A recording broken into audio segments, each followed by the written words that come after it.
నమస్తే. కేసీఆర్ ఢిల్లీ వెళ్తున్నారు అనగానే బీఆర్ఎస్ బీజేపీ పొత్తు ఉంటుందంటూ వార్తలు వస్తున్నాయి.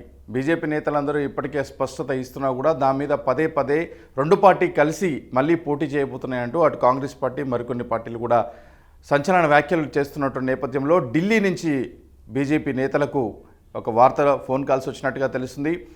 రాష్ట్ర అధ్యక్షుడు కిషన్ రెడ్డి, ఈటెల రాజేందర్, బండి సంజయ్, లక్ష్మణ్ వీరందరూ కూడా ఢిల్లీ పెద్దల నుంచి ఫోన్లు వచ్చినట్టు తెలుస్తుంది. ఎట్టి పరిస్థితుల్లో బీఆర్ఎస్తో పొత్తు ఉండదు అని తేల్చి చెప్పినట్టుగా తెలుస్తుంది. కమలనాథులు ఇచ్చిన ట్విస్ట్తో పార్లమెంట్ ఎన్నికల్లో బీఆర్ఎస్ పార్టీ ఒంటరైందని చెప్పవచ్చు. పొత్తు ఉండదు అని తెలంగాణ లీడర్లకు ఫోన్ చేసి ఢిల్లీ పెద్దలు చెప్పారు. దీంతో విజయ సంకల్ప యాత్రలో ప్రజలకు ఆ క్లారిటీ ఇవ్వాలని కూడా ఆదేశాలు జారీ చేసినట్టుగా తెలుస్తుంది. కిషన్ రెడ్డి, ఈటెల రాజేందర్, బండి సంజయ్, లక్ష్మణ్కి ఫోన్ చేసి క్లారిటీ ఇవ్వాలని చెప్పినట్టుగా మనకు తెలుస్తుంది. ఢిల్లీ పెద్దల అపాయింట్మెంట్ ఇవ్వకపోవడంతో వస్తున్న పర్యటన కూడా కేసీఆర్ రద్దు చేసుకున్నారు. ఇప్పటికే తాజాగా సర్వేల ప్రకారం 8 సీట్లకు పైగా భారతీయ జనతా పార్టీ తెలంగాణలో గెలవచ్చున్నటువంటి అంచనాలు వస్తుంటే మరో 2 సీట్లు కూడా సాధిస్తామనే ధీమాను బీజేపీ నేతలు వ్యక్తం చేస్తున్నారు. దీంతో పొత్తు కంటే సింగిల్గా ఫైట్ చేయడమే బెటర్ అనుకుని బీజేపీ నేతలు ఒక క్లారిటీకి వచ్చారు అని తెలుస్తుంది. దీంతో పొత్తు ఉండదు అని అటు అమిత్ షా, ఇటు మోదీ తేల్చేసినట్లుగా తెలుస్తుంది. ఈ నేపథ్యంలో అంటే గత ఎన్నికలు చూస్తే అసెంబ్లీ ఎన్నికలలో బీజేపీ, బీఆర్ఎస్ రెండూ కలిసిపోతాయని చెప్పి పెద్ద ఎత్తున కాంగ్రెస్ ప్రచారం చేసింది. ఈ ప్రచారం చేయడంలో కాంగ్రెస్ సక్సెస్ అయింది, ప్రజలు కూడా నమ్మారు. ఒకవైపు కవితను అరెస్ట్ చేయలేదంటూ, మరోవైపు బీఆర్ఎస్తో ఉన్నటువంటి సంబంధాలు కొనసాగిస్తున్నారు అంటూ పదే పదే కాంగ్రెస్ నేతలు ప్రతి మీటింగ్లో చెప్పడంతో ప్రజలు ఆ వైపుగా ఆలోచన చేశారు. ముందుగా కర్ణాటక ఎలక్షన్ కంటే ముందు తెలంగాణలో బీజేపీ ముందుంటుందని ప్రజలు అనుకున్నారు. ఒక అవకాశం ఇద్దామని, అంటే కేసీఆర్కి ఈసారి ఎలక్షన్లో ఓటు వేయద్దు అని నిర్ణయించుకున్న వారందరూ ముందుగా బీజేపీ వైపు చూశారు. కానీ ఆ స్థాయిలో బీజేపీ ముందుకు రాకపోవడంతో కాంగ్రెస్ వైపు మొగ్గు చూపారు, కాంగ్రెస్ని గెలిపించారు. అయినా బీజేపీకి 8 సీట్లు ఇచ్చిన సంగతి మనకి తెలిసిందే. కానీ ఇప్పుడున్న ఆ ఎలక్షన్లో రెండు పార్టీల పొత్తు ఉంటుందని పెద్ద ఎత్తున ప్రచారం చేసిన నేపథ్యంలో మళ్ళీ ఇప్పుడు పార్లమెంట్ ఎన్నికలు వస్తున్నాయి. ఈ ఎన్నికల్లో కూడా 2 పార్టీలు కలిసి పోటీ చేస్తాయి. బీఆర్ఎస్కి దిక్కు లేదు కాబట్టి కేసీఆర్ ఢిల్లీ వెళ్ళి వారితో పొత్తు పెట్టుకుంటారని పెద్ద ఎత్తున ప్రచారం అటు కాంగ్రెస్ నేతలు చేస్తున్నారు. కానీ ఇప్పటికే బీజేపీ వైపు నుంచి కిషన్ రెడ్డి కానీ, బండి సంజయ్ కానీ, ఈటెల రాజేందర్ కానీ ముగ్గురు కూడా స్పష్టత ఇచ్చారు పొత్తు ఉండదు అని. ఏకంగా బండి సంజయ్ అయితే చెప్పులు చూపించండి అని ప్రజలకు చెప్పి మరీ కామెంట్ చేసినటువంటి బైట్స్ కూడా మనం వింటున్నాం. అసలు వారేమన్నారో ఒకసారి చూద్దాం.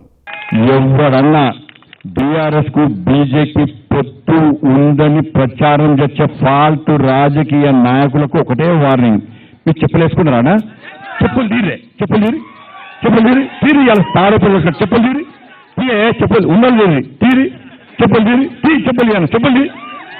చెప్పులు ఎవడన్నా అంటే ఈ చెప్పుతో కొట్టురానా, చెప్పుతో కొట్టుది.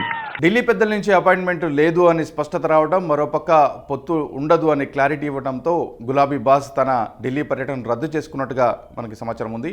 అయితే ఇప్పటికే అందరు నేతలు, బీజేపీలో ఉన్నటువంటి నేతలందరూ కూడా ఇక పొత్తు ఉండదు అని ముందు నుంచే స్పష్టత ఇస్తున్నారు. ఎందుకంటే గత ఎన్నికల్లో చాలా తీవ్రంగా నష్టపోయారని చెప్పొచ్చు. కాంగ్రెస్ చేస్తున్నటువంటి ప్రచారాన్ని తిప్పికొట్టడంలో విఫలమైనటువంటి బీజేపీ నేతలు చాలా తీవ్రంగా నష్టపోయారు. అందుకే ఒకంత ముందుగానే మేలుకున్నట్టుగా తెలుస్తుంది.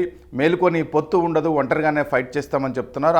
ఇక్కడే కాదు, దేశవ్యాప్తంగా కూడా అన్ని రాష్ట్రాల్లో సింగిల్గానే ఫైట్ ఉండబోతుంది అనేటువంటి స్పష్టతను ప్రజలకు ఇచ్చే ప్రయత్నం బీజేపీ నేతలు చేస్తున్నారు. మరి ప్రజలు ఎంతవరకు దీన్ని నమ్ముతారో వేచి చూడాలి. మరోపక్క ఇన్ని రోజులు కవితని అరెస్ట్ చేయలేదు అంటేనే బీజేపీ టీఆర్ఎస్ పట్ల సానుకూలతంగా ఉంది, బీఆర్ఎస్ పట్ల పొత్తు పెట్టుకునే అవకాశం ఉందని చాలాసార్లు కామెంట్ చేసిన నేపథ్యంలో సిబిఐ కూడా ఇప్పుడు కవితకు నోటీసులు ఇచ్చినటువంటి నేపథ్యంలో మరి యాక్షన్స్ ఏ విధంగా ఉండబోతాయో చూడాలి. బీజేపీ నేతలు అయితే అవి ఇన్వెస్టిగేషన్ ఏజెన్సీలు వాటి పని అవి చేసుకుంటూ పోతాయి, దాంతో మాకు ఏమాత్రం సంబంధం ఉండదని పదే పదే చెప్తున్నారు. కానీ గతంలో ఇదే బీజేపీ నేతలు కవితకి జైల్లో రూమ్ సిద్ధమైంది, అరెస్ట్ చేయబోతున్నామని పదే పదే చెప్పడం వల్ల, చెప్పి అరెస్ట్ చేయకపోవడం వల్ల నష్టం జరిగింది అన్నటువంటి భావనతో బీజేపీ నేతలు ఉన్నారు. కాబట్టి ఈ అంశంలో వారెవరు కూడా స్పందించకపోయినా ఎలక్షన్స్ ముందు మరి కవితని అరెస్ట్ చేస్తారా, లేకపోతే ఒకవేళ అరెస్ట్ చేసే సానుభూతి ఏమైనా వస్తుందనేటువంటి కోణంలో కూడా బీజేపీ నేతలు అంచనాలు వేసుకుంటున్నారు. కానీ